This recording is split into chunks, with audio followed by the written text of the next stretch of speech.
সূর্যের দিকে তাকালে যেমন মনে হয় আজকের আকাশে সূর্য উঠেছে, তার চাইতে আরো কোটি গুণে বেশি বিশ্বাস থাকতে হবে একটা জান্নাত আছে, জাহান্নাম আছে, মিজান আছে, ফুলসিরাত আছে, হাউজে কাউসার আছে, কিয়ামত একদিন হবে, মহাপ্রলয় একদিন আসবে, কোনো সন্দেহ আছে? আল্লাহু আকবার।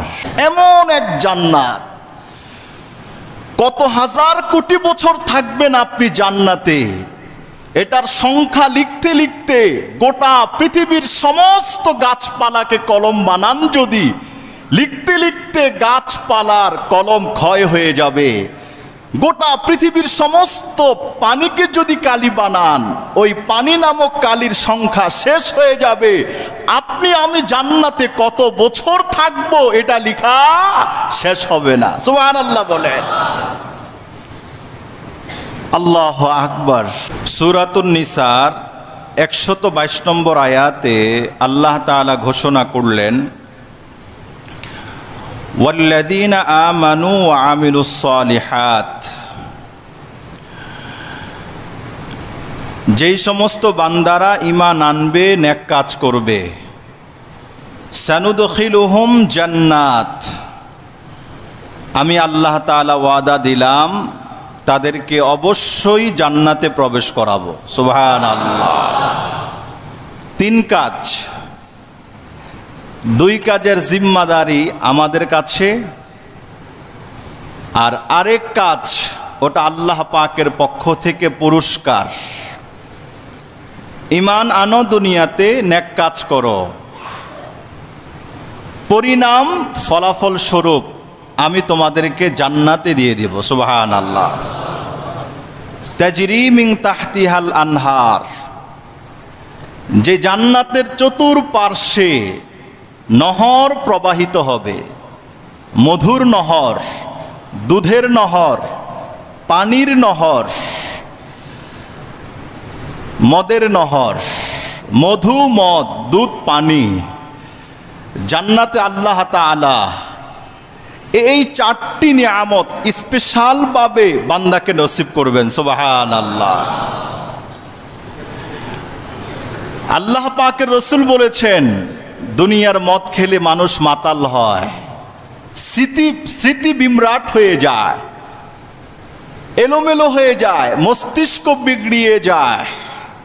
যে দুনিয়ার মদ খাওয়া পরিত্যাগ করবে, আমি আল্লাহ তাআলা তাকে জান্নাতের মদ খাওয়াবো। সুবহানাল্লাহ। ওই মদ দুনিয়ার মদের মতো না, কল্পনাও করা যাবে না। ঠিক না ঠিক কথা বলেন? জান্নাতের মধু, মধুর নহর প্রবাহিত হবে, দুধের নহর প্রবাহিত হবে, পানির নহর প্রবাহিত হবে, মদের নহর প্রবাহিত হবে। এমন জান্নাত আল্লাহ তাআলা নসিব করবেন। খালিদিনা ফিহা আবাদা, আল্লাহ তাআলা বললেন এই জান্নাতে আমার বান্দারা চিরস্থায়ী বসবাস করবে। সুবহানাল্লাহ। চিরস্থায়ী, এটার শুরু আছে আর শেষ নাই। বুখারী শরীফের 2790 নম্বর হাদিসে রাসূলুল্লাহ সাল্লাল্লাহু আলাইহি ওয়াসাল্লাম ইরশাদ করেন, আবু হুরায়রা রাদিয়াল্লাহু তাআলা আনহুর বর্ণনা, ইন্না ফিল জান্নাতি শাজারাতান, জান্নাতে একটি গাছ হবে, ইয়াসিরুর রাকিবু ফি জিল্লিহা মিআতা আম, ঊর্ধ্বশ্বাসে চলমান ঘোড়া ওই জান্নাতের গাছের নিচ দিয়ে 100 বছর লাগাতার দৌড়াতে থাকবে। আল্লাহ রসুল বলেছেন লা ইয়াকতাউহা, 100 বছর দৌড়াতে দৌড়াতে 100 বছর শেষ হবে, ওই এক গাছের ছায়া শেষ করতে পারবে না। সুবহানাল্লাহ।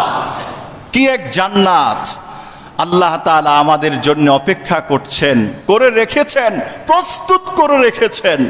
কি এক জান্নাত আমাদের জন্য অপেক্ষা করছে। 2 শ্রেণীর মানুষ, এমন মানুষ যার মধ্যে 2টা শ্রেণী পাওয়া যায়, 2টি আমল পাওয়া যায়, 2টি কোয়ালিটি পাওয়া যায়। 1 নম্বর হলো ইমানদার, দুই নম্বর হলো ঈমান আনয়ন করার পরে নেক আমল। সুবহানাল্লাহ। মুসলিম শরীফের হাদিসে এসেছে, হযরত আবু হুরায়রা রাদিয়াল্লাহু তাআলা আনহুর বর্ণনা, قال رسول الله صلى الله عليه وسلم قال الله تعالى আল্লাহ তাআলা বলেন, আ'আদাতু লি'ইবাদি الصالحين মা লা আইনুন রাআত। আল্লাহ তাআলা ঘোষণা করলেন, আমি আমার বান্দার জন্য, আমার নেককার ইমানদার বান্দাদের জন্য এমন নিয়ামত রেখে দিলাম, এমন পুরস্কার আমি আল্লাহ তাআলা আমার পক্ষ থেকে বরাদ্দ করলাম, মা লা আইনুন রাআত ওয়ালা উযুনুন সামিআত। আল্লাহ তাআলা বলেন, এমন নিয়ামত বান্দা ঈমান আনয়ন করার পর নেক আমল করলে এমন নিয়ামত তোর জন্য আমি প্রস্তুত করে রাখলাম, মা লা আইনুন রাআত, যেই নিয়ামত পৃথিবীর কোনো চক্ষু দেখে নাই, ওয়ালা উযুনুন সামিআত, কোনো কান সেই নিয়ামতের বর্ণনা সারা জীবন দিলেও ওই কানের তৃপ্তিটা মিটবে না। সুবহানাল্লাহ। ওয়ালা খাতারা আলা কলবি বাশার, আল্লাহ তাআলা বলেন, এমন নিয়ামত প্রস্তুত করে রাখলাম যেই নিয়ামতের কল্পনা সারা জীবন কল্পনা করবে, কিন্তু ওই কল্পনা শেষ হবে না। সুবহানাল্লাহ। পৃথিবীর চোখ, আপনার আমার চোখ দিয়ে গোটা পৃথিবীর সমস্ত সৌন্দর্যকে দেখে শেষ করে ফেলবো, তারপরেও জান্নাত কেমন হবে এই সৌন্দর্য দেখার দ্বারা আপনার এই চোখে ওটাকে চিত্রায়িত করতে পারবেন না, তার চাইতে আরো কোটি গুণে বেশি সুন্দর। সুবহানাল্লাহ। গোটা পৃথিবীর সমস্ত সুখ শান্তি আরাম আয়েশের কথা আপনার দিলের মধ্যে যদি বসাতে থাকেন, সমস্ত আরাম আয়েশের কথা বসতে বসতে শেষ হয়ে যাবে, কিন্তু জান্নাতটা কেমন হবে এটা আপনার স্মৃতিপটে এটা বসাতে পারবেন না দুনিয়ায় থেকে না গিয়ে। সুবহানাল্লাহ। ওয়ালা উযুনুন সামিআত, পৃথিবীর সমস্ত মানুষ মিলে যদি একজন আরেকজনকে বলতে থাকে জান্নাতটা এমন এমন, আমরা শুনছি রাসূল বলেছেন, কিন্তু ওটা শোনার মধ্যেই শেষ, এটা যে কত চমৎকার হবে এটা ওই কান শুনতে শুনতে এটার স্বাদ শেষ করতে পারবে না। সুবহানাল্লাহ। মা লা আইনুন রাআত ওয়ালা উযুনুন সামিআত ওয়ালা খাতারা আলা কলবি বাশার। সুম্মা তালা রাসূলুল্লাহ সাল্লাল্লাহু আলাইহি ওয়াসাল্লাম, এরপর আল্লাহর রাসূল সূরাতুস সাজদা 17 নম্বর আয়াত তিলাওয়াত করে শোনালেন। আল্লাহ তাআলা বলেন, ওয়ামা তা'লামু নাফসুন মা উখফিয়া লাহুম মিন কুররাতি আইন, চক্ষু শীতল করে দেয়, অন্তর বিগলিত করে দেয়, এমন কোন নফস দুনিয়ায় থেকে জান্নাতকে সে বুঝতে পারবে না যে এই চিত্রের মতো জান্নাত হবে না, জান্নাতের সুখটা এমন হবে না। ওয়ামা তা'লামু নাফসুন মা উখফিয়া লাহুম মিন কুররাতি আইন, আল্লাহ তাআলা বলেছেন যে কোন নফস জানে না যে জান্নাতে তার জন্য চক্ষু শীতল করে দেয় এমন কি কি নিয়ামত লুকায়িত আছে। ওমা তা'লামু নাফসুন, কোন নফস জানে না। জাযাআম বিমা কানু ইয়ামালুন, আল্লাহ তাআলা বলেন এই যে আমি তাকে এত কিছু দিব, বিমা কানু ইয়ামালুন, তার নেক আমলের কারণেই দিব। সুবহানাল্লাহ বলেন। কাজ কয়টা? দুইটা। ঈমান আনয়ন করার পরে নেক কাজ করা, ঈমানদার হওয়া, নেক কাজ করা, সৎ কাজ করা, জন্ম থেকে মৃত্যুর আগ পর্যন্ত নেক কাজ, ভালো কাজ, সৎ কাজ এটা করতে থাকা, এটার উপর নিজেকে দায়েম কায়েম রাখতে থাকা। ঠিকটা ঠিক কথা বলুন।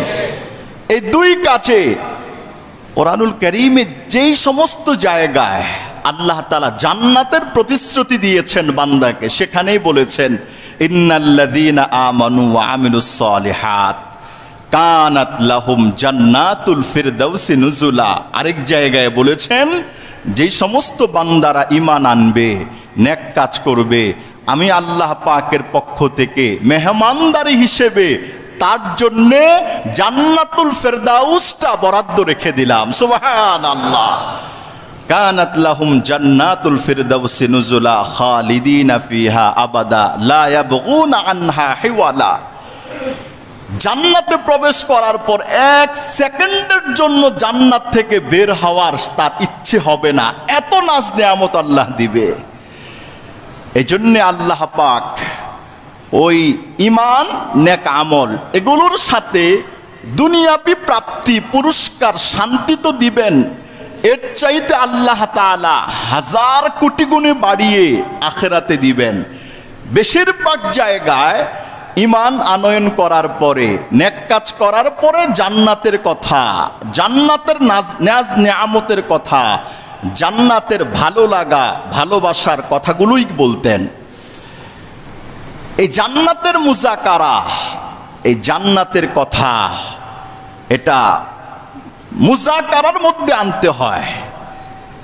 সাহাবায়ে কেরাম একজন আরেকজনের সাথে সাক্ষাৎ হলে বলতেন ইজলিস বিনা নুমিনু সাআতান, ভাই বসো একটু, আমরা নুমিনু বিহি সাআহ, কিছু সময় বসো, ঈমানের মুজাকারা করি, জান্নাতের কথা আলোচনা করি। আগ্রহ বাড়বে না কমবে? যত বেশি জান্নাতের কথা শুনবেন আপনাকে জান্নাতে তত বেশি যাওয়ার জন্য অনুপ্রাণিত করবে। আপনি জান্নাতের জন্য যত অনুপ্রাণিত হবেন, নেক কাজ তত বেশি করতে থাকবেন, নেক কাজ যত বেশি করতে থাকবেন আপনার ঈমানটা তত বেশি মজবুত হতে থাকবে। সুবহানাল্লাহ, আল্লাহু আকবার। জান্নাত আছে না নেই? ঈমান আছে তো সবার? এটা একজন মুমিনের বিশ্বাস। এক একজন ন্যূনতম সর্বশেষ যেই জান্নাতে যাবে তার জন্য এই গোটা পৃথিবীর 10 পৃথিবীর চাইতে বড় জান্নাত আল্লাহ তাকে নসিব করবে। এত জায়গা কোথায়? কথা বলেন না, এত জায়গা কোথায়? এত জায়গা আছে না নাই? আল্লাহর ক্ষমতায় আছে না নাই? আল্লাহু আকবার। এক সময় ভৌগোলিক চিত্র নিয়ে আপনাদের সামনে আলোচনা করব, তখন দেখবেন ব্রেন, মাথা, মস্তিষ্ক হায়রান পেরেশান হয়ে যাবে যে আল্লাহ তাআলার এই গোটা পৃথিবীতে কত খালি জায়গা আল্লাহ তাআলা বরাদ্দ রেখেছেন। আল্লাহ পাকের কুদরতে, আল্লাহ পাকের শক্তিতে সব কিছু আছে, এটা আমাদের ইয়াকিন, আমাদের বিশ্বাস।